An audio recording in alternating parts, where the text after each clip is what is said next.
অফিসটি মোটামুটি আমাদের 3 দিন আমাদের অফিস হয়েছে। এর মধ্যে কিন্তু আমরা বসে নেই, কাজ করছি। এবং এর মধ্যে আপনারা দেখছেন যে মাননীয় প্রধানমন্ত্রীর সাথে আমাদের মিটিং হয়েছে।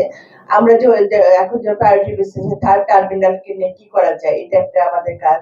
সামনে আমাদের হজ আসছে, হজ যাত্রীদের যাতে কোনো অসুবিধা না হয়, এটা একটা সেকেন্ড কাজ। এটা আরেকটা আমরা চাচ্ছি প্রবাসী যারা আছে তারা যেন কমফোর্ট জোনে থাকে, তারা যেন এয়ারপোর্টে নেমে যেন মনে করে যে না একটা পরিবর্তন এসেছে। এই জিনিসটা আমাদের এই ব্যাপারে অনেক কাজ আছে। কাজ কিন্তু অনেক, আমি ঢোকার পরে আমি দেখছি যে প্রচুর কাজ পড়ে আছে। সেই কাজগুলো আমাকে আস্তে আস্তে বুঝতে হবে, বুঝে তারপর আমরা আস্তে আস্তে করবো। যেটাই আমি করব মাননীয় প্রধানমন্ত্রীর ইনস্ট্রাকশনে আমরা সেই কাজগুলি করবো। এই সুযোগটা আমরা সব ব্যবহার করতে পারি কিনা, মানিকগঞ্জে পর্যটন শিল্পের